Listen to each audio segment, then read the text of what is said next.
ที่บอกเรื่องมัคคะสิทธิฌานกำลังของฌานสิรักษาบ่ให้เป็นอันตรายเกี่ยวกับอุบัติเหตุเกี่ยวกับหลายๆอย่างเด่นอันนี้สิเป็นเครื่องปกปักรักษาคนสิได้คนที่รู้ธรรมเป็นธรรมเป็นฝ่ายภาคหน้าเรียกว่ามัคคะสิทธิฌานที่ปกป้องคุ้มครองแปลว่ามันน้อมเข้าไปสู่มัคคะสิทธิญาณแปลว่ารู้บัดความรู้อันนี้ที่มันเกิดขึ้นกับจิตมันบ่หายเด้นะโมนี่มันนั่นตะกี้มันบ่มีรถใหญ่จังซี่ดอกขี่ซาเล้งขี่ซาเล้งไปกับพ่อกับแม่มันก็ยืนหน้าซาเล้งแต่ว่ามันสิเพ่งดวงอาทิตย์เพ่งดวงอาทิตย์เด้พ่อแม่บ่รู้ดอก จนดวงอาทิตย์ดับปึ๊บเหลือแต่จุดดำๆน้อยๆนิดนึงแล้วจุดน้อยๆนั้นหายวุบเกิดเป็นแสงจากดวงอาทิตย์พุ่งเข้ามาสู่ร่างกายสิห่อนเผาวาบขึ้นนิดนึงแล้วร่างกายสิหายดับปุ๊บทั้งหมดเลยเกิดความเย็นภายในตัวรู้ของมันบ่รู้มันบ่จักดอกมันสิเห็นเป็นเจ้าของนั่นคล้ายๆครับร่างแก้วประกายพึกแต่ว่าสิเป็นลักษณะพยับแดดคืออย่างเวลาเฮาขี่รถไปตามถนนเฮาเห็นบ่แดดแต่เป็นร่างกายแต่อันนึงออกมารู้อยู่ต่างหากเห็นบ่นั่นเห็นว่าล่ะไปจังซั่นแล้วมันบ่ได้เว้าให้ฟังเด้อเฮาเว้าให้มันฟัง เรื่องของมันนั่นแหละแต่ว่าเฮาเป็นผู้เว้ามันฟังเรียกว่ามัคคะสิทธิฌานปกป้องคุ้มครองบ่ให้เกิดอันตรายแล้วก็จากฌานแล้วก็สิกลายเป็นมัคคะสิทธิญาณความรู้อย่างที่พระพุทธเจ้าบอกว่าการเห็นความเกิดดับแม้เพียงชั่วขณะจิตเดียวหรือเพียงแค่รัดข้อมือเดียวที่เรากล่าวว่าเป็นผู้ไม่ห่างจากฌานนี่คือมันยังสิคำว่าฌานตัวนี้ยังว่ามันยังสิเป็นอารมณ์หนึ่งจากบ่นี้ความรู้และฌานสิปกป้องคุ้มครองไว้ไม่ให้ออกไปสู่มิจฉาทิฏฐินี่แหละคำว่าญาณกับฌานกันฌานสิปกปักไว้ญาณสิคุ้มไว้จากว่าบ่ให้หนีออกจากไปบ่ให้มีความคิดไปอย่างอื่นเลยเด้เรียกว่าญาณแปลว่ารู้มันสิประคองความรู้ไว้มันก็บ่ฮู้ว่ามันสิเว้าว่าจังได๋เด้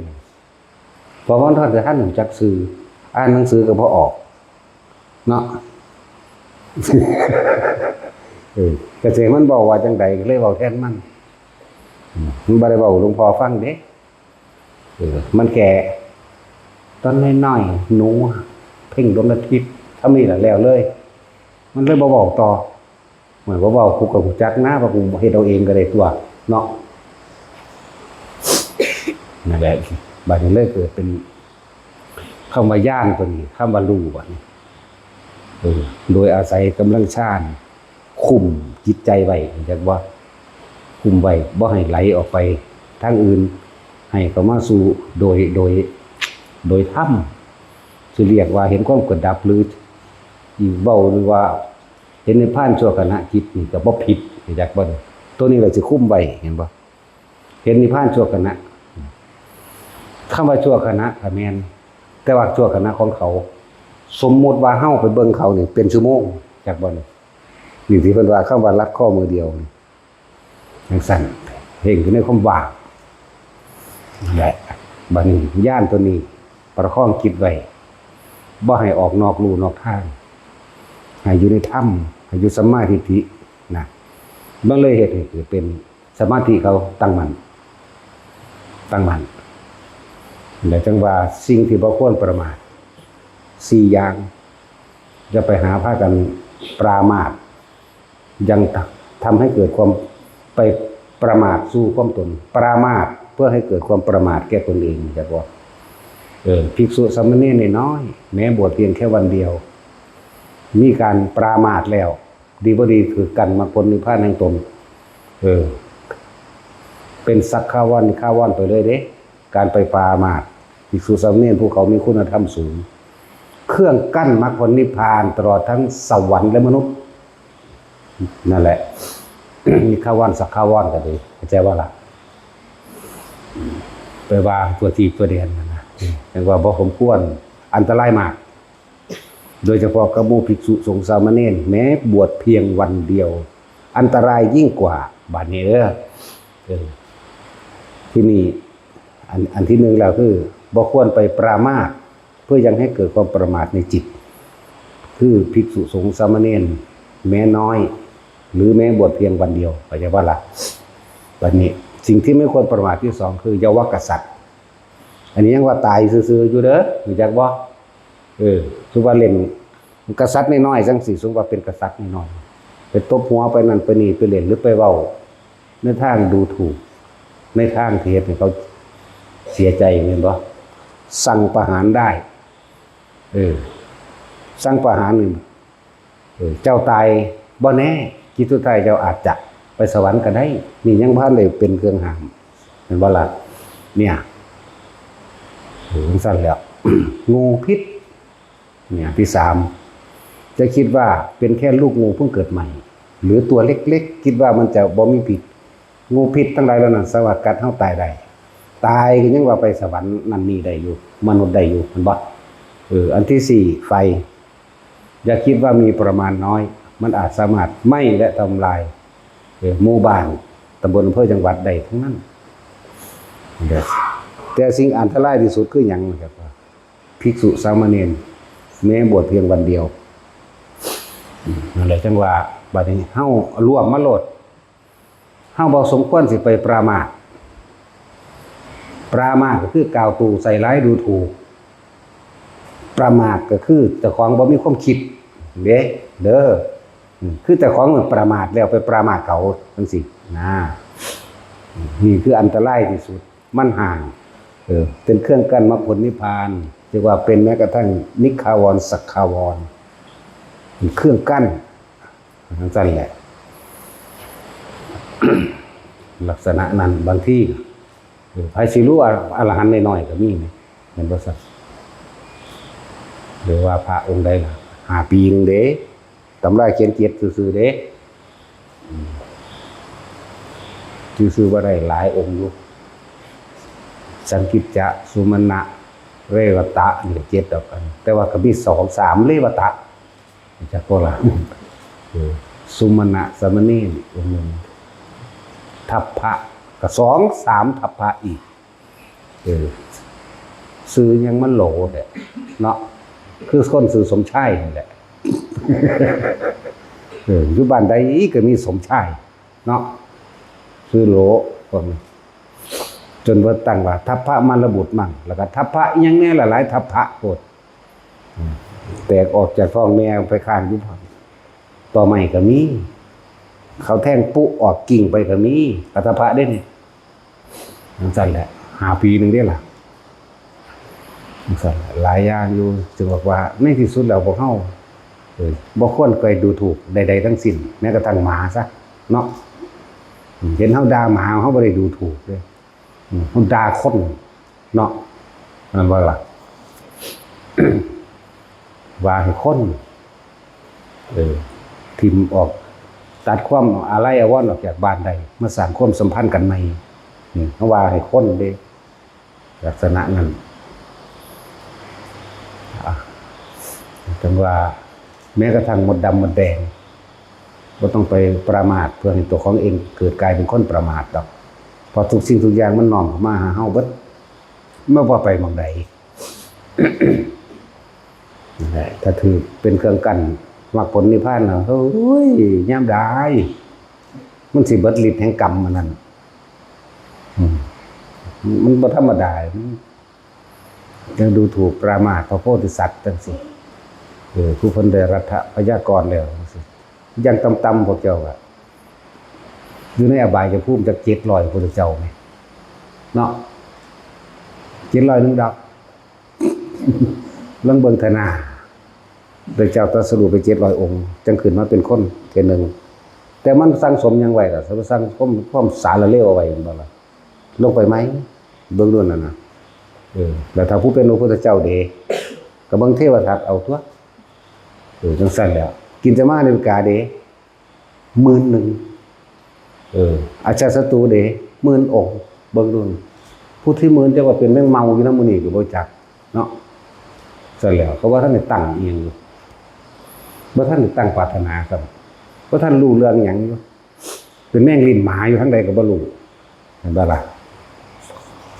ทั้งคันแล้วโยกเข้านำสิ่งเหล่านี้มาสอนตัวเองก็จักสิไปดูถูกเขาเห็นหยังแล้วเอิ้นว่าปรามาสการดูถูกกล่าวตู่ใส่ร้ายตัวถ้อยคำไม่จริงมันถึงแม้จะจริงก็ช่างอยู่ซื่อๆโลดเห็นบ่ล่ะเพราะเฮาบ่ได้รู้ได้ทั้งในยกตัวอย่างคือยังหลวงพ่ออย่างหลังลืมอีกแล้วหลวงพ่อโตเนาะหลวงพ่อโตมันออกจากโบสถ์มาหมามันนอนขวางทางไหมบอกว่าโยมขอทางหน่อยจ้าอาตมาจะไปเราก็หมาเด่นลูกศิษย์เพิ่นเถียงกันดีๆดอกโอ้หลวงพ่อก็วายโน่นนั่นอ้าวข้าไม่รู้นะโว้ยเห็นป่ะว่ามันเป็นโพธิสัตว์หรือไม่ข้าควรนรกกว่าซ้ำมันก็แม่นความตัวเป็นแม่นความเพิ่นตัวเอาแม่ลองศูนย์ให้หมาแม่ศูนย์ให้หมาตอนนั้นนี่บ่ต้องไปหาเพิ่นดอกเนี่ยเอาเรื่องของเฮาหมาเฮาอยากไล่โอ้ยแม่ยังกระโดดแท้สิอารมณ์ขึ้นบ่นี่ได้ขอนมาแล่นสิไปหาตีมันพอดีตีนไปสะดุดก้อนหินนิดน้อยหัวฟาดจนตายซั่นไปนรกเด้แม่นว่าล่ะนี่คือเป็นจังซั่นอีหลีเด้ล่ะสิว่าหยังอีปูหนีบมือศูนย์ให้มันก็ลองแต่ของตายมันด้วยนี่แหละจังซั่นตัวสิเกี่ยมหรือมันขี่ใส่จังสิกุมขามันตัวของไปพลาดตกตารางหัวฟาดพื้นตายไปนรกนั่นแหละเพิ่นว่าประมาทเรียกว่าประมาท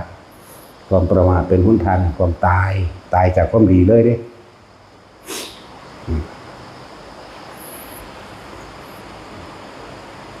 มันบ่ได้เว้าหลวงพ่อฟังเด้นั่นเว้ามีแมงหลายกูก็เบิ่งเอาเองก็ได้ดอกภาษาซ้ำนี่เนาะ มันบ่ฮู้ดอกว่ามันคือหยังจักว่าเกิดดับแม่ชั่วแค่ลัดข้อมือเดียวพวกเฮาจะคิดแค่นี้เด้อสิบอกให้ บ่แม่นเด้อเหยียดแขนออกคู่แขนเข้าถ้าสมมุติว่าเฮาเห็นตอนนั้นมันเป็นซึ่งลึงอยู่นั่น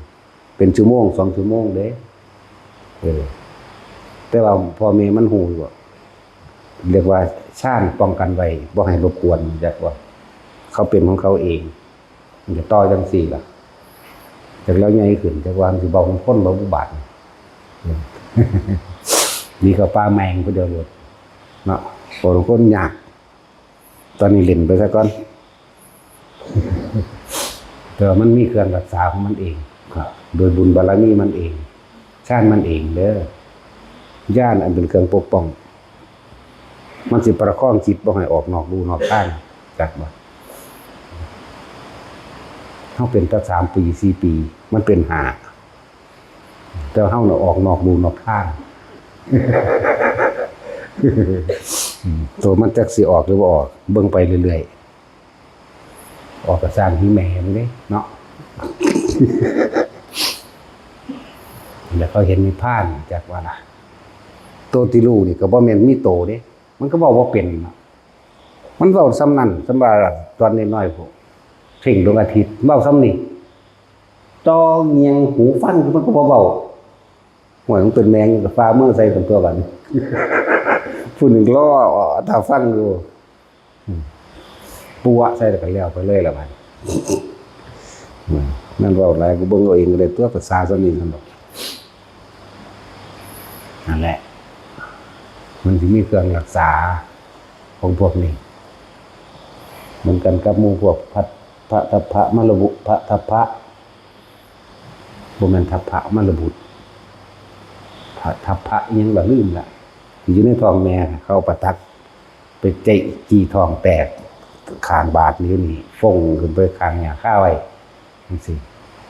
บัดนี้ปู่ย่าตายายเลี้ยงใหญ่ขึ้นมาแล้วไปเล่นกับเด็กน้อยมึงเกิดขึ้นแน่แท้คือเก่งแท้เฉพาะมึงรอดตายในขนาดพ่อแม่มึงตายหมดแล้วมึงก็ยังปานนี้นะสลดใจปุ๊บนี่คือทำนี่คือย่านนี่จักว่าย่านเด้นี่ย่านเฮ็ดให้เห็นอนิจจังทุกขังอนัตตาย่านตัวนี้มันขึ้นมามันคุมกันไว้แล้วชาติก็คุมบ่ให้เกิดอันตรายในความสิตายไฟบ่ไหม้มึง มันเกิดย่านยังรู้ขึ้นมาเองอีกนี่เห็นความเกิดดับในตัวเองในขณะนั้นนะโกนหัว3 เตือตัวที่3บรรลุอรหันต์นี่คือนะสำคัญแหละว่าฝึกไปเถอะมันบ่จะเป็นมันบ่อยากหูบาดมันสิเป็นมันก็เป็นเอาดอกคือเฮาบ่ต้องอยากแต่ละคนบ่ต้องอยากเฮ็ดเป็นปกติหรือเฮ็ดเป็นปัจจุบันขณะเอาทางสิพ้นทุกข์นี่มึงเดียวนอกนั้นบ่พ้นจักหม่อง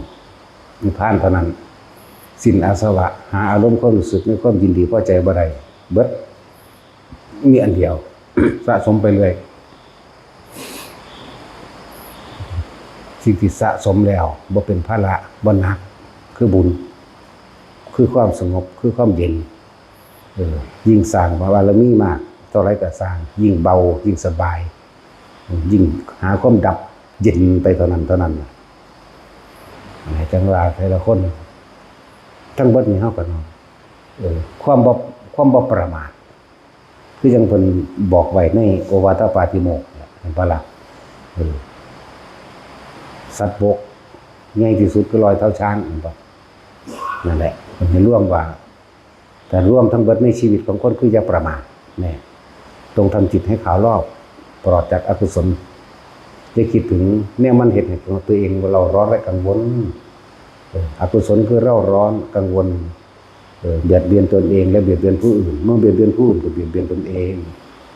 สิ่งที่เป็นกุศลก็ไม่เบียดเบียนตนและไม่เบียดเบียนผู้อื่นแน่สั่นก็มีความอดทนเป็นที่ตั้งแต่ขันติปรมังตโพติติขานิพพานังปรมังวัฏันตินี่นะเป็นตบะอย่างยิ่งเป็นเครื่องข่มจิตให้ห่างออกจากความยินดีพอใจข่มอารมณ์ตัวเองข่มบ่ให้มันทำตามใจมันเป็นหนทางแห่งพระนิพพานมันสั้นแหละคือว่าเข้าเราอยู่น้ำกันก็อดเอาน้ำแน่แต่ว่าถ้าเวอร์เรื่องนอกลู่นอกทางก็จะคอยว่ากันนะถ้านอกลู่นอกทางก็ยังดอกอันนี้ถ้าต้องใส่ว่าอันนี้ควรอันนี้บ่ควรนะบ่แม่นว่าสิญาณตบาปอย่างเดียวเขาก็บอกประจำอยู่เด้บ่แม่นว่าสิญาณตบาปเพิ่นจะบ่ญาณเด้เนาะอันนี้เป็นโทษกับหมู่พวกอันนี้เป็นโทษกับธรรมเป็นโทษกับคนเป็นโทษกับธรรมเป็นโทษกับหลายๆอย่างมันมีแน่หั่นแหละนั่นแหละคือเขาคืออยากรู้ประวัติเนรนโมเนี่ยบอกแล้วบอกซ้ำนี้แหละบ่ต้องไปเอาอดีตชาติดอกพ่อกับแม่ก็หาก็เกิดดอกเนาะเป็นหยังเป็นนั่นเป็นนี่เป็นหยังก็สร้างที่แม่นเป็นหยังก็นั่งก็งออยู่นี่เนาะนั่นแหละที่มาเป็นทหารปีมาคุ้มบวชทหารปีพุ่นเนาะแต่จุ้ยเจ้าเคยคิดพ่อสิบวชบ่5 ปีชื่อใดอยู่บ่เนาะสึงเหลืองสางหลางนั่นแล้วนี่มันได้มีดอกหาก็ว่าคิดได้แหละสั่นแหละมันบ่แม่นธรรมดาเด้มันจะออกจากกองไฟจากวันได้หาจังหวะไปเล่นน้ำมูเด็กหน่อยเล่นถือตะลั่งแกนี่เห็นบอกทุกมันบีบคั้นเห็นทุกเห็นถ้ำเข้าใจบ่ไปเล่นน้ำมูเด็กหน่อยถือเขาลั่งแกเบียดเบียนตบตีเด้นี่เอิ้นว่าทุกบีบคั้นให้เห็นความจริงของทุกปลอมแล้วไปโรงเรียนเขาก็ลั่งแกผู้นั้นตีผู้นี้ตีนี่เอิ้นว่าทุกตัวนี้เพื่อสิตีลั่นขึ้นมาเพื่อให้เห็นถ้ำเห็นความจริงเนี่ยมันก็เป็นสั่นแม่นบ่พยักหน้าหลุดดอกเฮาบ่ได้เห็นน้ำมันเดาไปจังซั่นมันย่านถึกดามเลยพยักหน้าน้ำเฮาซื่อเนาะจังว่าบ่สมควรสิไปหาประมาทดูถูกกล่าวตูใส่ร้ายหรือเอื่นว่าตัวเองยังความประมาทให้เกิดขึ้นแล้วเพราะคนประมาทคือหนทางของความตายจากความดีว่าพวกเฮาเตือนกันอยู่เรื่อยๆเบิ่งเจ้าของอย่าส่งจิตออกนอกให้อยู่ในหูดังมั่งให้อยู่ในอุณโลมมั่งให้อยู่ในความรู้สึกแห่งกายณจุดใดจุดหนึ่งมั่งคนที่ฝึกไปแล้วมันสิเข้าใจดอกบางคนมันมาขึ้นในกลางหน้าผากก็อยู่ในลมเลยม่วนๆอยู่ในโพรงจมูกเจ้าของถ้ามันเลยโพรงจมูกมันก็ขึ้นหน้าผากเย็นลึกล้ำเข้าไปในกระดานหน้าผากเจ้าของเอง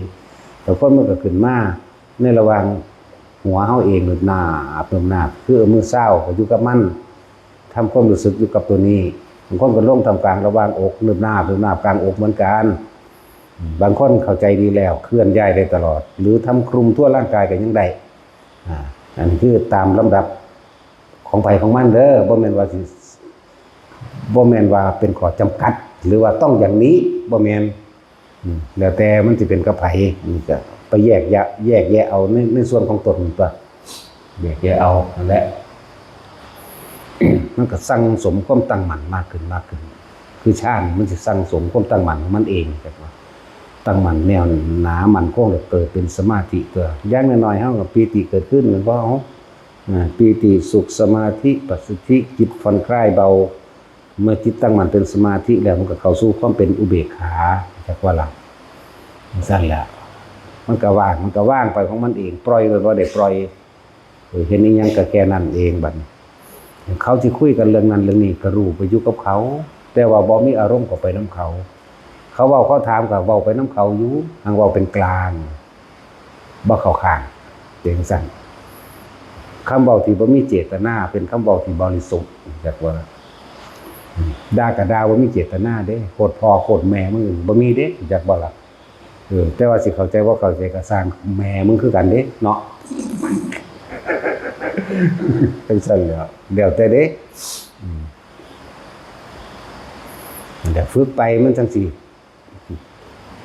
อันใดที่เฮาเป็นเองนั่นแหละความรู้แก่อันใดที่เฮาบ่ได้เป็นเอง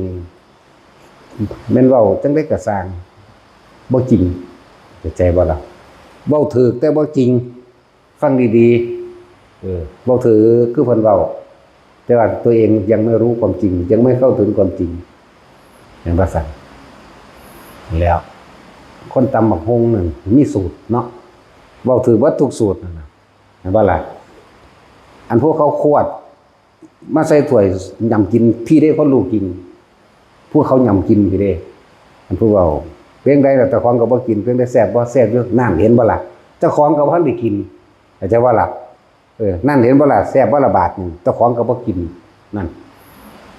นั่นแหละอีหยังก็สู้เฮาเป็นเองบ่ได้ดอกนะคำว่าปัจจตังก็รู้ในเฉพาะของเองเบิ่งการอธิบายยังต่างกันเนาะซั่นแหละแล้วสั่งสมไว้สั่งสมสิ่งทั้งหลายเหล่านี้บ่หนักเบาเย็นสบายสงบระงับเบิดสั่งสมบุญสั่งสมบารมีสั่งสมการให้ทานเราจะไปทานให้มันหนักจะไปแลกอย่าไปหวังผลนั้นท่านจะมีจิตวัฏในผลทางทานจะไปสั่งสมในความจังใดก็ทานแบบนั้นทานเพิ่มถูกมันหนักท่านขาดออกไปเลยครับบ่หวังหยังบ่จะเป็นหยังจะได้หยังแหน่เบาด้วยล่ะมันบ่คิดพอนั่นบุญนั่นถ้านั่นใส่ผลเมื่อเราลืมเด้อพวกเจ้าบ่ลืมมันพวกเจ้าเอาความคิดไปจักบ่ล่ะคือจังนั้นสาธุเด้อผู้ขาดถือลอตเตอรี่ซั่นมันจ้อได้บัดนี้บางทีจ้อมื้อนี้เลขออกจ้อสิซื้อเลขว่ากูไปท่านั้นไว้นี่แล้วแม่นบ่ล่ะความคิดปิดขวางเบิดนักอึ้งเบิดสั่นตัวพวกเขาบ่ได้สนใจ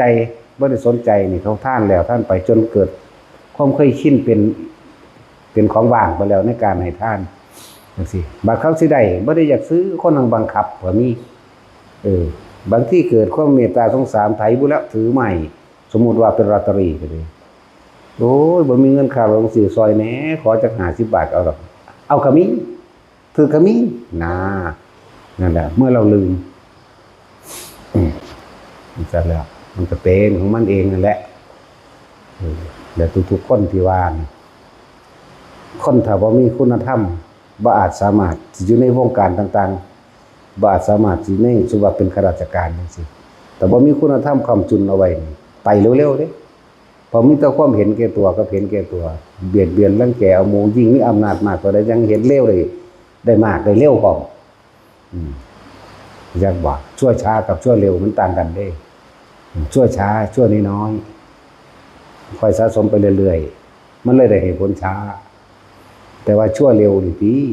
มันมีอำนาจใหญ่บังคับเอาติจังซั่นแหละมันเลยเห็นผลเร็วเลยเรียกว่าชั่วเร็ว เนาะแต่ชั่วช้านี่ทำชั่วไปเรื่อยๆไปช้าๆไปทีละน้อย แต่ชั่วเร็วทำบักใหญ่ทำหนักๆก็เห็นผลเร็วล่ะนั่นแหละหลายๆอย่างที่พวกเฮาควรน้อมเข้ามา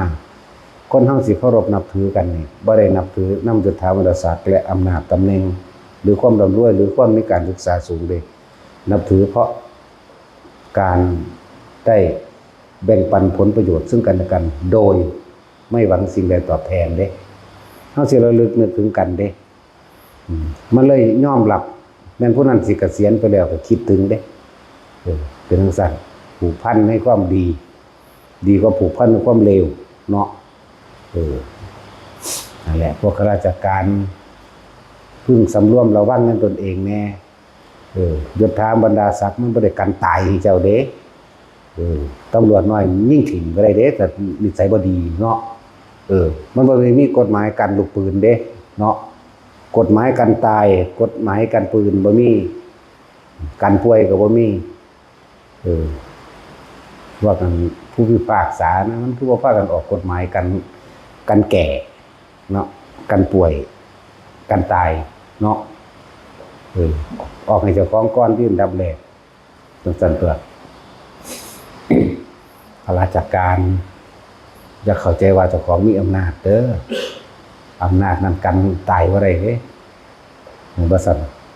กันตายกันตกจากตำแหน่งบ่ได้ดอกความดีเท่านั้นสิเป็นเครื่องป้องกันเฮาเป็นมรรคสิทธิฌานเป็นมรรคสิทธิญาณเหมือนทางธรรมก็คือกันเด็กน้อยบ่ทันรู้จักหยังมันอธิบายบ่เป็นซื่อพวกข้าราชการคือกันสร้างหนทางป้องกันตนเองไว้โดยความเห็นถูกต้องโดยชอบธรรมตามความเป็นจริงตัวเฮาเองก็ยังยอมรับบุคคลผู้ใดผู้หนึ่งที่เขาเป็นคนดีจริงๆเห็นบ่สักแล้วตัวเองอยากให้ผู้อื่นยอมรับก็ต้องทำตัวเหมือนนิติแบบอย่างของคนผู้นั้นของคนดีช่วยเหลือแบ่งปันโดยไม่หวังสิ่งใดตอบแทนเล็กๆน้อยๆอภัยให้กันหรือบ่มีนั่นนี่ก็เอาให้เท่าที่เอาให้ได้จักว่าล่ะไปทั้งสั้นตัวให้คำปรึกษาพวกตำรวจจังซี่เห็นเขาขี่รถบ่มีทะเบียนมั่งหรือนั่นนี่บ่ใส่หมวกกันน็อกมั่งเตือนซะก่อนก็เตือนเขาเตือนว่าจังสั่นจังซี่ก็บอกไปในทางหวังดีนั่นแหละออกจากความจริงใจตัวนี้สำคัญนะถ้าออกจากความจริงใจและบริสุทธิ์ใจนี่สำคัญมากมันสัมผัสกันได้อยู่เด้เว้าด้วยความจริงใจกับเว้าด้วยอำนาจเว้าด้วยข่มขู่มันออกบ่คือกันนั่นแหละ วันนี้มันทางนี้เวลาเจ้าตกทุกข์ได้ยากเอาเท่านั้นตัวนี้แม่แลนซอยเด้เนาะบัดนี้เว้าข่มขู่ข่มเหงเขาเอาเท่านั้นตัวโอ้ยอดสว่างแม่งตายนี่แม่เลยนั่นบ่ล่ะมันซั่นแล้วและถ้าอยากพัฒนาประเทศนี้หรือโลกนี้ให้พัฒนาทางคุณธรรม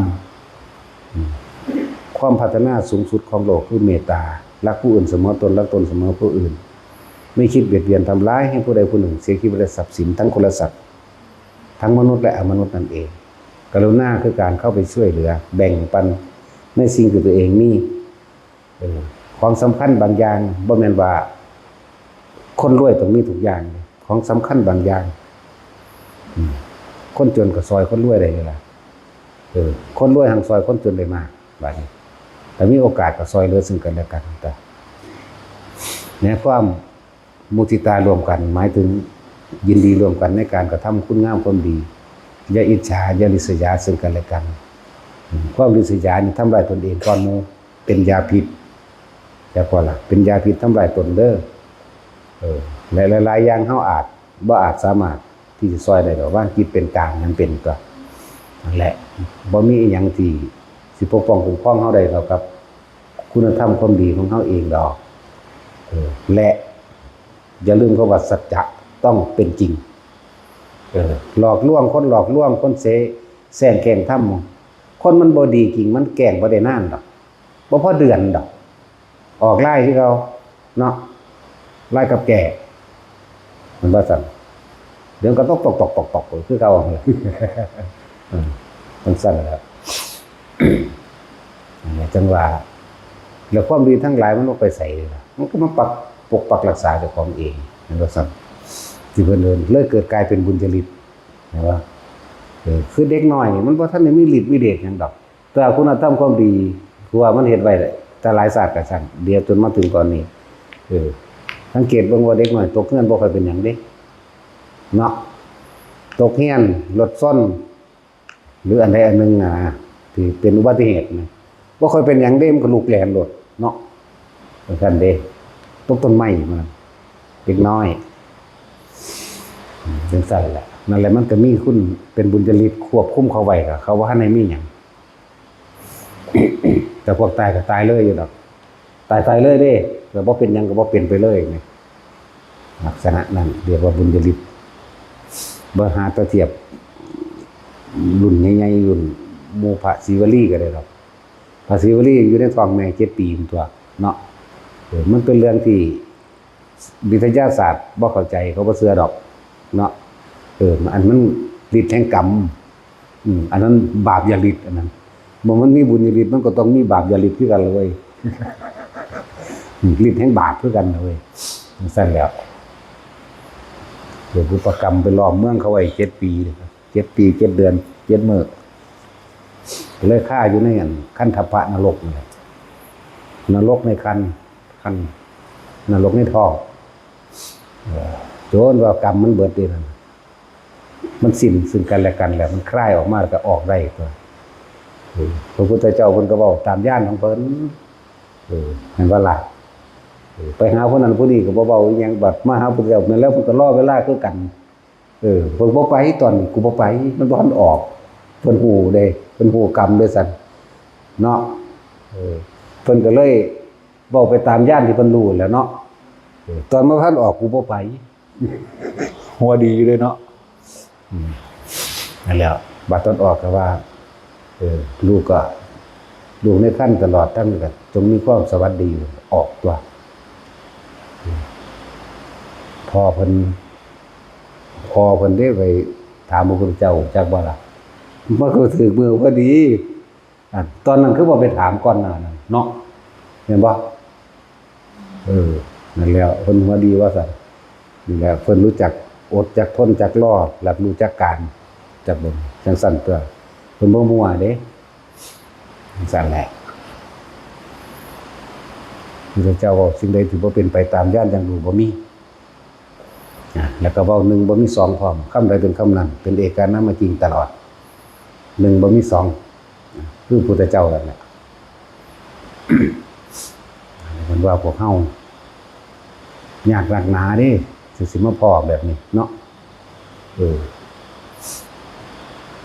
สมควรที่เฮาควรระมัดระวังความคิดเจ้าของพอคำว่ากรรมเกิดจากจิตความผิดจิตเจตนานั่นแหละเฝ้าระวังตัวนี้เป็นของระวังง่ายๆเด้ของอยู่ในตัวเองเด้เนาะเป็นของที่อยู่ในตัวเองนี่นะบ่แม่นผู้อื่นถือไว้เด้ความคิดเฮาแม่เนาะแต่ของเด้ถือไว้กอบกุมกรรมมันไว้อยู่นี่แต่ก่อนเกิดมันซั่นแหละ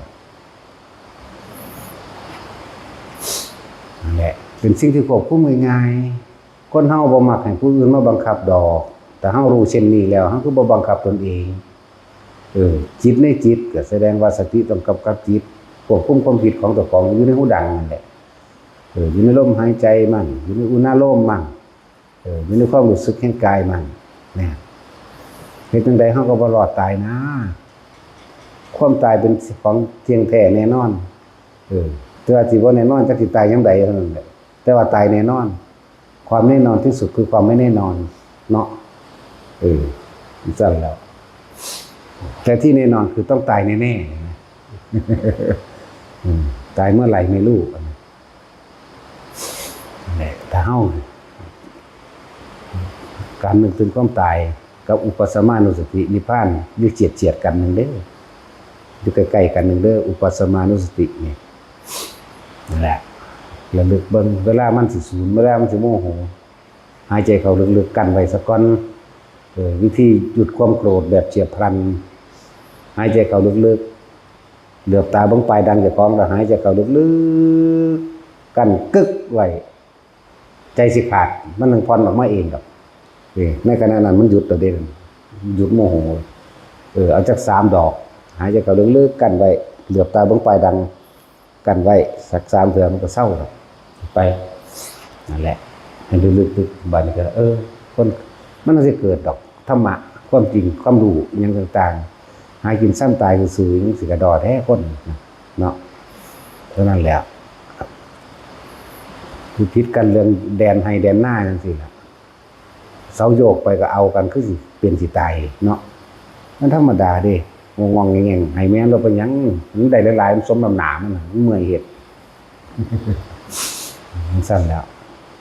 หลายอย่างน้ำตกใส่ข้าใส่กันน้ำจีๆไหลใส่กันน้ำฝนไหลใส่กัน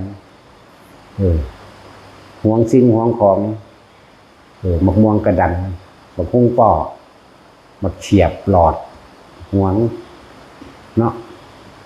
เนาะใหม่เนาะมันห่วงหอดแม้กระทั่งว่าของที่เป็นสาธารณะเห็ดอยู่ในป่าสัตว์อื่นๆคือตอจังซี่ไปหาไว้แต่เอาได้ก็ผูกไว้บัดนี้เนาะผูกถุงว่ากูจองแล้วป้านบ่เลี้ยงมันเลยจังซั่นแล้วบัดนี้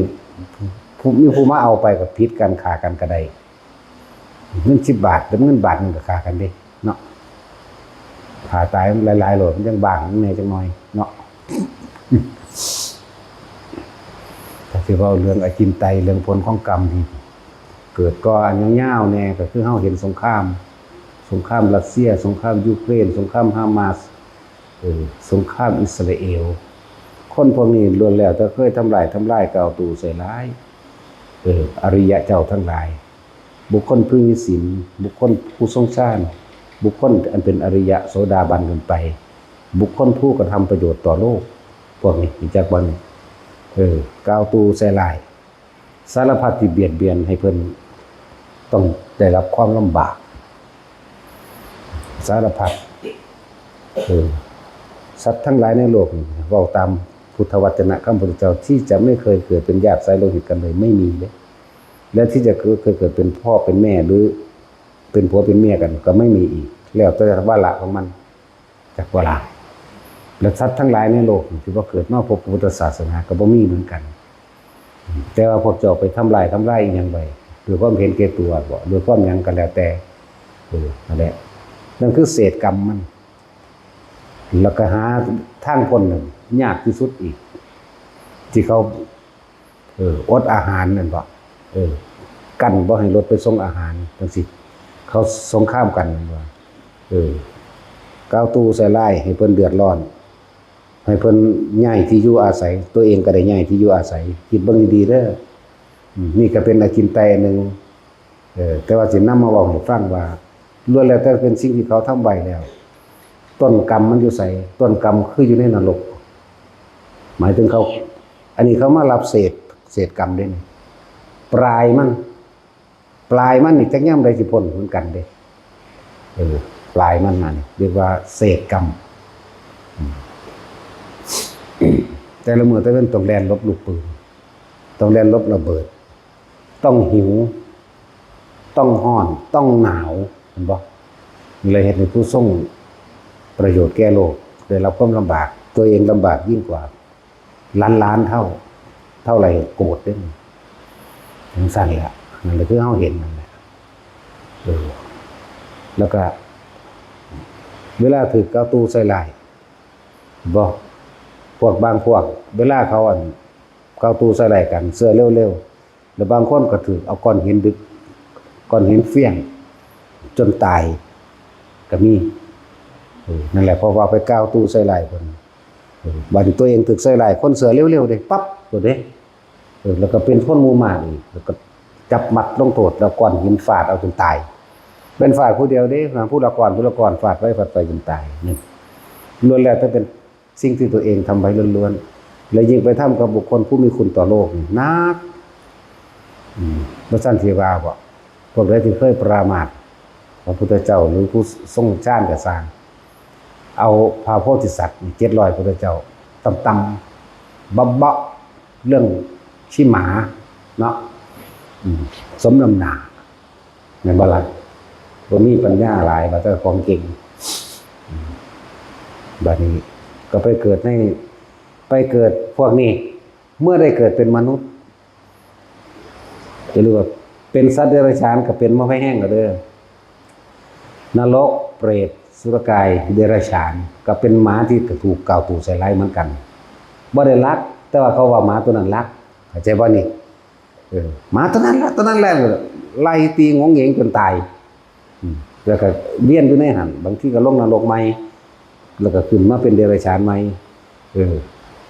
แล้วก็เป็นหมาพิการพร้อมก็มีบัดนี้สารพัดเด้นี่จักบ่นี่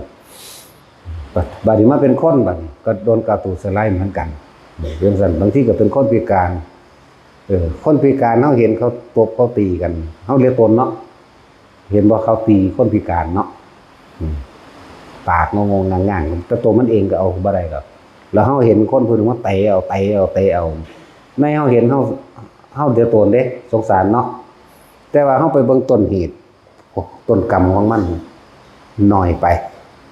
กูบ่เฮ็ดให้ตายเร็วปานนี้เข้าใจว่าล่ะหน่อยไปถ้าเป็นกูจะทรมานจน3 เดือนหรือให้จนตายเอาเองนะหน่อยไปนะบางที่เขาไปเฮ็ดไส้พระพุทธเจ้าจักบ่ล่ะเฮ็ดไส้พระพุทธเจ้าบริสุทธิ์อยู่แล้วไปซอยเหลือคนอีกนั่นแหละจึงบอกว่าถ้าเฮาไปเห็นต้นเหตุของกรรมคือนั่นเลยน้อมเข้ามาสู่ความปล่อยวางเอาหมายถึงอุเบกขาสำหรับเฮาเห็น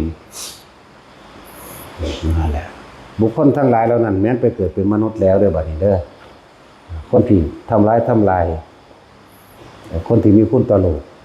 มีพระพุทธเจ้าเป็นต้นมีพระสงฆ์สาวกมีผู้ทรงชาติมีทรงศีลก็ว่าไปเดี๋ยวว่ามีคุณต่อโลกเบิดนั่นแหละแต่ประเภทสละออกแล้วแต่ว่าล่ะไปเกิดในสถานที่เป็นสัทธันตรกัปนั่นเรียกว่าสัทธันตรกัปบ่แม่นกัปใหญ่ๆแบบนั้นแต่ว่าเป็นกัปมนุษย์จักบ่1ช่วงอายุ120 ปีมีสงครามเรียกว่ากันก็ได้สัทธันตรกันเพราะภาษามันเปลี่ยนมาหลายแล้วอยู่ในยุคที่มีสงครามต่อเนื่องกันมันสัทธันตระกันหมายถึงสุขจีพิสงครามหลังจากสงครามแล้วโลคันตระกันเป็นโลกต่อไปเลยเห็นบ่นี่แล้วก็หลังจากโลกแล้วทุพพิกขันตระกันอดอยากแห้งแล้งนั่นสั่นแหละแบบนี้บาปกรรมทางปัญญามีตรงใดอีกดีขึ้นมาแน่คือพวกเอธิโอเปียเนาะพวกนั้นป้ายยังของอเมซอนเนาะแผ่นดินของเขาคือเฮามีความสมบูรณ์น้ำท่าสมบูรณ์ดีทั้งน้ำจืดเข้มป่าก็ใหญ่สัตว์ก็หลายแต่ไม่มีปัญญาหาเลี้ยงชีพต้องแล่นไปหาขุดเจาะกินเปลือกไม้รากไม้หรือหัวมันมาปั่นน้ำกินใส่ปากจัดกันละสาบมุนๆสิว่าจะได้กินน้ำขวดเอามาจากทะเลทรายเด้สาบมุนๆแบบมาปั่นเสื้อที่ยศใส่ในโป่งมือมาแห้งเด้ก็อยู่ได้เพราะตายแต่ว่าเขาอดหิวอยากอยู่ซั่นนี่แหละเป็นอจินไตยอย่างหนึ่งเด้อที่นำมาเว้าให้ฟังนี่ไม่เอาคนอีสานเข้าไปเบิ่งแม่งบ่ตายเพิ่นโหลดอนาคอนดากันเลยเนาะอีกัวหน้าที่กระทางใหญ่หวยก้อยแล้วเนาะตะสินเฮาปลาพิรัญญากูเฮ็ดปลาแดกมึงสิมีหลายปานใดกูมีวิธีเอากันแล้วกันหน้าเนาะมึงมาแพ้แถวในประเทศไทยนี่เนาะมันคือบ่กล้ามากปลาตังกามันก็ดับน้ำพวกคนลาวเฮานี่เด้ล่ะตะกะแตนปลาตังกาพูดคนอุตส่าห์บินมาจากขั้วโลกเหนือเนาะดับเบิดจนได้เลี้ยงเบิ่งดูมันซั่นแล้วนี่แหละบาปกรรมพวกทุปัญญาพวกบ่มีปัญญาเด้อจะหาเฮ็ดตัวคนเว้าความถูกเป็นความผิดแต่บ่พวกนี้รวมๆอยู่ในกันนั่นแหละเป็นคนผิดกล่าวตูคนโดยเธอคำบ่จริงอันใดที่ว่าจริงก็ว่าบ่จริงจะเปลี่ยนแปลงคำสอนบางจังซั่นแหละบ้านเมืองเขาอุดมสมบูรณ์เด้ เขาปลูกบางคงก็ได้คือเฮาปลูกของมันแก้วมันนี่ตอนนี้ได้รับความรู้จากพุทธศาสนาเข้าไป เริ่มหากินเป็นบ่นี่หลวงพ่อธรรมรักขิตะเข้าไปเริ่มแล้วได้ก็ได้การสนับสนุนจากในหลวงรัชกาลที่9เฮาสนับสนุนผ้าปลูกบางคงผ้าปลูกของมันแก้วตั้งแต่กี้นอนก็นอนแบบนี้ยันว่าเอาหัวลงดินยันแผ่นดินปีนเดี๋ยวนี้ก็นอนพื้นธรรมดาแล้วเด้ล่ะนอนคำหัวเด้แต่ว่าล่ะนอนมาตะเกิดเด้พวกนี้จนไว้ชินโอ้ยตอนนี้ได้ความรู้จากพุทธศาสนาหลวงพ่อรักขิตะกับในหลวงรัชกาลที่9เฮาไปให้ความรู้เลยเริ่มเฮ็ดนั่นเฮ็ดนี่เป็นจังเป็นตะกอยอูดเพิ่นบ่พาเฮ็ดเลยก็จะรู้จักวิธีกินอีกัวน่านเอาคนอีสานเฮาไปเรียบร้อยเบิด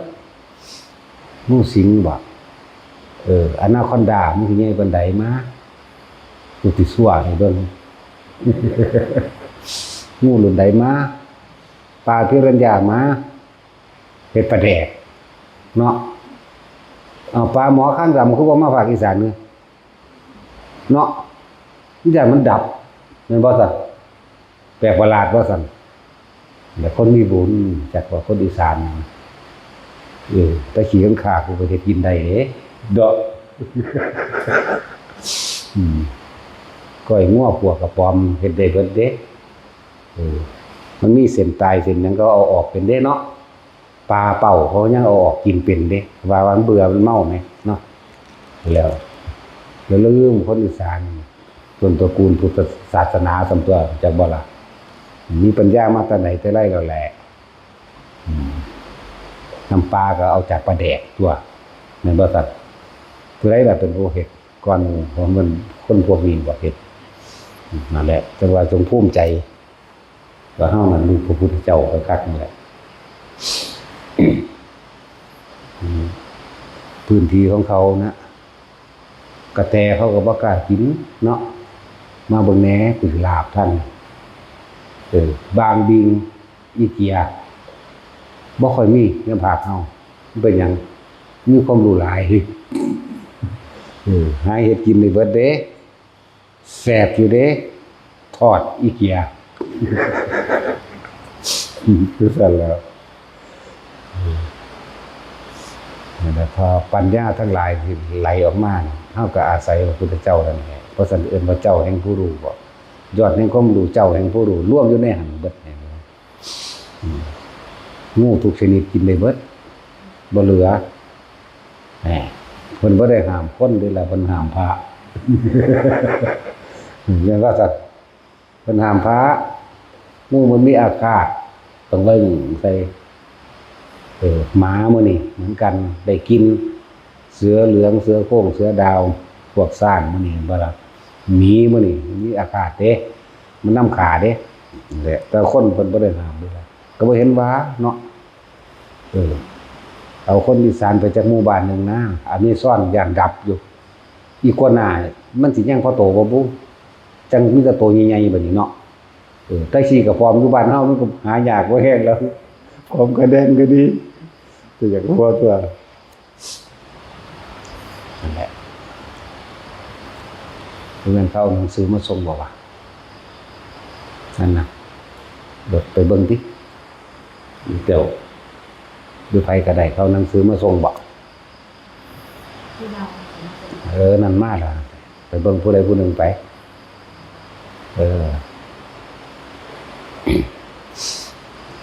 พูดถึงว่าพวกเฮาอย่าประมาทจะไปหาดูถูกนั่นนี่เถอะเป็นหยังเฮาคือหยังกลมๆย่านเหยียบมื้อนึงย่านเหยียบมดดำย่านเหยียบมดแดงแม้นบ่มีเจตนาบ่บาปหยังดอกแต่ว่ามันก็รักชีวิตของมันเหมือนกันก็เลยบ่เฮ็ดซั่นย่างก้มพุ่นก้มพี่บางทีก็ย่างเย่งไว้พุ่นเย่งไว้พี่ก็บ่อยากให้เขาตายโดยเขามีอาฆาตเฮาบ่ได้เจตนาแต่ว่าเขาสูญเขาโมโหอยากว่าเขาโมโหว่าเฮาเหยียบเขาตายเขาลงนรกเองเนี่ยได้ให้ระวังขนาดนั้นเด้บ่แม่นเปิ้งเงิงไปอยากวางได้อยากเฮ็ดได้ก็เฮ็ดเด้ คือจังนั้นนี่แหละมันมาผสมพันธุ์กันแล้วมันก็ตายได้ล่ะแม่งอันนี่บวกไงนี่จักว่านี่แม่งเมานี่นะแล้วมันก็ตายลงไปอีกนักการเมืองพวกนี้จักว่าล่ะข้าราชการนักการเมืองแล้วก็ทนายนักข่าวทนายข้าราชการการเมืองตะกี้เอิ้นว่าเสนาบดีมั่งปุโรหิตมั่งเนาะเป็นญาติก็ดิคือว่าสิเป็นพวกเป็นแม่งเมาได้คือมันต้องสารเลวที่สุดต้องหาเรียกว่าเบียดเบียนกินน้ำคนทุกข์คนยากกินของหลวงใส่เวลาหลวงเป็นของส่วนตัวเนาะเงินธรรมดาเด้ผมโกงพระเจ้าแผ่นดินเนาะพวกนักการเมืองนี่เลวกว่าข้าราชการอีกได้บัดนี้เพราะว่าเขาลงทุนมาก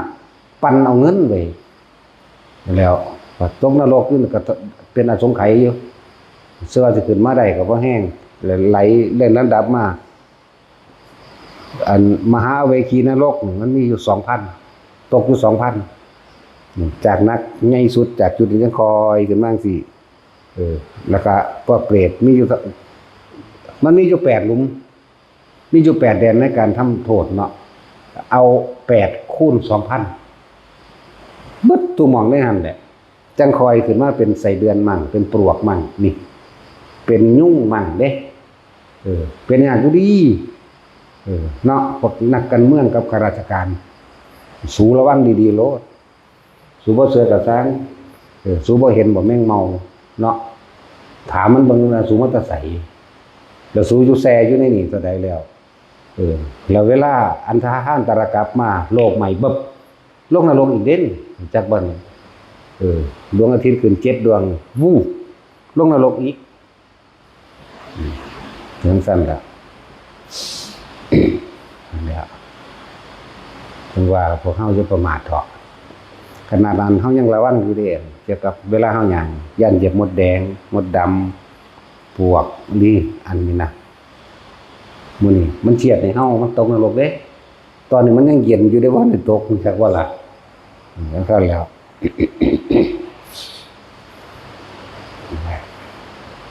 แต่คิดว่าตัวเองมีอำนาจเอาได้แต่ว่าเวลาอำนาจกรรมมาให้ผลนั่นนะคิดได้เด้บ่แม่นคิดบ่ได้เด้คิดได้เอาคนไปสวรรค์อย่างเช่นเทวดาเฒ่าทองแค่นึกถึงพระพุทธเจ้าไปสวรรค์พระโมคคัลลาถามว่าเฮ็ดหยังมาคือได้อยู่สวรรค์บ่ได้เฮ็ดหยังนึกถึงพระพุทธเจ้านิดเดียวเราไปเกิดอยู่สวรรค์เฉยโอ้ยบักหาเอ้ยเนาะสิล่ะบัดนี้กบฟังธรรมที่เขาเจ้าสวดมนต์ทำวัดไปสวรรค์ปลาดุกไปสวรรค์ข้างข้าวไปสวรรค์นี่เราเรื่องเดชานทั้งสั้นแล้วบัญทรัพย์ต่างๆเรานี่ถ้าเฮาเหยียบมันเทียบมันไปนรกเด้นี่แล้วขึ้นอยู่กับอารมณ์จิตสุดท้ายของมันด้วยกันเด้อันนั้นเจ้าเฮาจึงระมัดระวัง หลายอย่างอยู่ดอกทั้งหมดนี่คือบ่แม่นสิ่งที่นำเอามาเว้ามาคิดดอกแต่ว่าเว้าให้ฟังว่าการที่สิเป็นหมู่นี่เป็นยากคือหยังต้องมียศถาบรรดาศักดิ์และอำนาจเนาะต้องมียศใหญ่ๆสูงๆต้องเรียนสูงๆพร้อมเนาะแม่นบ่ล่ะมันจังสิโกงคนได้หลายแหมโกงคนได้หลายกระจายการกินแข่งกันนำกันสมรู้ร่วมคิดกันเห็นบ่พวกมันยังเป็นโพนแต่ละโพนเด้พวกก็สู้กันลบกันเด้พวกมดแดงมดดำก็สู้กันเด้อมันเป็นกลุ่มไฟของมันแย่งกันอย่างสั่นแหละเหมือนกับต่างประเทศที่เราเห็นอยู่เดี๋ยวนี้ที่แรกสมรู้ร่วมคิดได้ชนะมาแล้วแบ่งประเทศกันเองลบกันเองเด้มันธรรมดาเด้นี่เว้าความจริงให้ฟังเด้นี่เรื่องเกี่ยวกับต้นเหตุกับผลกรรมวิบากกรรมที่มันเป็นมาเด้นี่นั่นแหละทั้งว่าเฮ็ดไปเถอะบ่ต้องห่วงเขาดอกเขาบ่ต้องไปตัดสินเว้นกรรมให้ไผดอกเฮาเฮ็ดแต่เฮาโลดกรรมสิจำแนกแจกสัตว์เป็นไปต่างๆนานาให้เขาไปหาซึ่งกันและกันเองดอกธาตุเสียก็ไปสู่ธาตุเสียน้ำมันกับน้ำมันอยู่นำกันบ่ได้ทั้งๆที่มันเหมือนกันแม่นบ่ล่ะมันสิแย่ส่วนของมันดอกเป็นจังซั่นล่ะ ที่เฮาเห็นเขานั่นน่ะแลนแย่งอาหารกันอดอยากเห็นบ่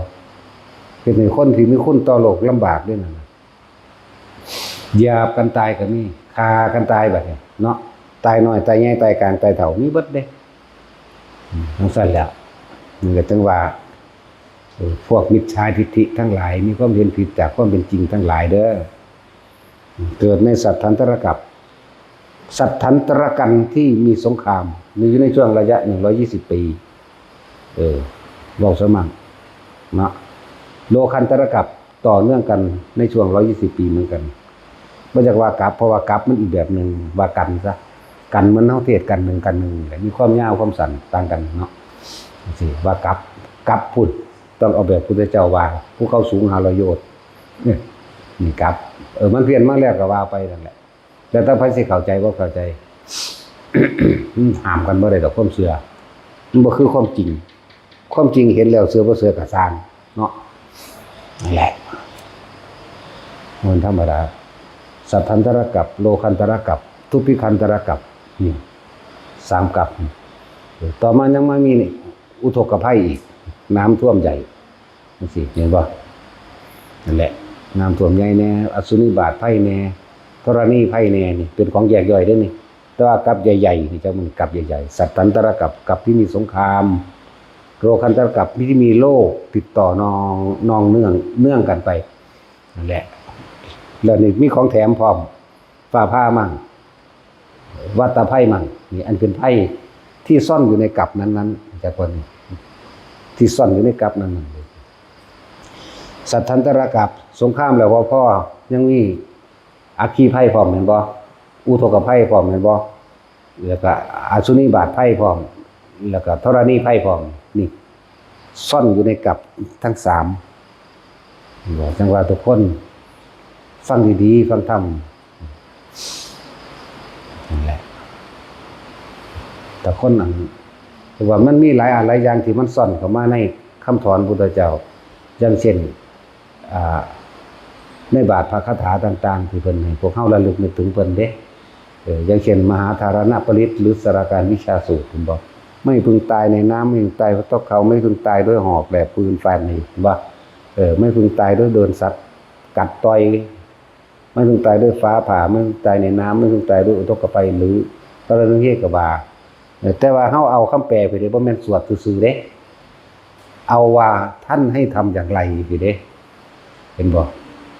จนคือจังเฮาทองพุทธนังชีวิตสันสกะเกนิกิอันตรายโยกาตุงธามีโหตุสิเนาะอันว่าชีวิตแห่งองค์สมเด็จพระสัมมาสัมพุทธเจ้าที่ใครๆไม่อาจทำอันตรายได้ชั้นใดขอชีวิตความเป็นอยู่ของข้าพเจ้าจงเป็นเช่นนั้นเถิดบ่แม่นทองสังนีเหรอมันสิมาปกคุมข้อของเด้อยากว่าดูเนื้อหามันด้วยเห็นว่าล่ะอติตังเสพุทธสาวกโตปฏิหารติญาณังอนาคตังเสพุทธสาวกโตอปฏิหารติญาณังไล่เบิ่งทีละพระพุทธเจ้ากล่าวแต่คำจริงที่จะไม่เป็นไปตามความจริงไม่เป็นตามญาณอย่างรู้ไม่มีทั้งอดีตทั้งอนาคตทั้งปัจจุบันเฮาก็ต้องว่ากูก็ต้องอาศัยสัจจะคือเพิ่นตัวสัจจะไผสัจจะมันเห็นบ่ล่ะจังซั่นตัวไล่ไปแล้วก็นัตถิฉันทสหานินัตถิธรรมเทศนายหานินัตถิปริยัติสหานิจงเป็นคนที่มีความยินดีพอใจในการที่จะฟังธรรมในการความเพียรทำความดีในการที่ทำให้มีความรู้แจ้งเห็นจริงตามความเป็นจริงจังซี่จังซั่นแหละแล้วเพื่อทำให้จิตตั้งมั่นนั่นเมื่อจิตตั้งมั่นดีแล้ววิมุตติญาหานิเนี่ยฝึกตัวพี่เด้บ่แม่นทองดอกสิมาคุมเฮาเด้ต้องกระทำตามเข้าใจบ่นี่แล้วบัดนี้พุ่นอีกได้บัดนี้บาดบางสิจบมันหังคักเนาะเนี่ยนวนะมุติยาสมมาสัมพุทธโกติหิภาสิตังว่าเด้มีอานุภาพมากยิ่งกว่าพระอาทิตย์ถึง7ดวงว่า9ดวงคุณแม้ว่าตะเกียบนะนวนะมุติยาสมมาสัมพุทธโกติหิภาทิฏฐิราสามารถรู้ความคิดร้ายของคนอื่นว่าเข้าใจว่าล่ะบ่แม่นทองเอาว่าสิรู้เด้พี่อยู่ในวิริยะอยู่ในธรรมะจักบ่ตัวพี่ตัวมันสิรู้นะนั่นแหละสามารถรู้ความคิดร้ายของคนอื่นดาบหอกแล้วล้ำปืนไฟมาอาจสามารถทำอันตรายได้ฉันใดป้องกันภัยได้30ประการแน่อย่าไปทอกับตัวนี้เด้ชาโลมหาชาโลชาลิเตมหาชาลิเกปุเกมหาปุเกสัมปเตมหาสัมปเตปุตตะก็มีตมังกลังมันบ่ล่ะ พี่เด้หัวใจมันอยู่พี่เด้นัตถิฉันทัสสะหานิเป็นผู้มีความพอใจนัตถิธรรมเทศนายหานิพอใจอย่างฟังธรรมเห็นบ่ล่ะวิริยัสสหานิใคร่ควรพิจารณาอยู่เรื่อยๆเนืองๆด้วยความเพียรเข้าใจบ่วิปัสสนาหานิบัดนี้ใคร่ควรตามความเป็นจริงด้วยวิปัสสนาเห็นตามความจริงแล้วมันก็เป็นสมาธิทัสสะหานิจิตตั้งมั่นหาประมาณไม่ได้วิมุตติญาหานิแน่เข้าถึงความบริสุทธิ์แล้วมันบ่จักรู้มันก็รู้อันที่ว่าทิฏฐิราทันทิรามันติราโลคิราคะราทุพพิราเอเตนะสัจวัชเชนะโสติเมโหตุสัพพทาบุคคลทั้งหลายแม้นยังไม่บรรลุธรรมไม่ไปเกิดในสัตทันตรกัปเป็นบ่ทิฏฐิราทันทิรามันติราโลคิราโลคันตรกัปนี่โลคิราคะราทุพพิรานั่นทุพพิราว่าเอเตนะสัจวัชเชนะนี่โสติเมโหตุสัพพทาล้วนแล้วถ้าเป็นคำสอนเลยบ่แม่นคาถาแบบลักษณะว่าการปืนหอกดาบเราแหลมเมียงเด้แต่ว่าถ้าทำตามคำสอนนี้เด้และคือว่าล่ะว่าผู้หนึ่งใครควรมาเท่าไรปีเนาะผู้หนึ่งหาก็ได้ยินได้ฟังก็งงเป็นธรรมดาอย่างสั้นแหละเนาะสมทานโอ้คือเก่งแต่มื้อนี้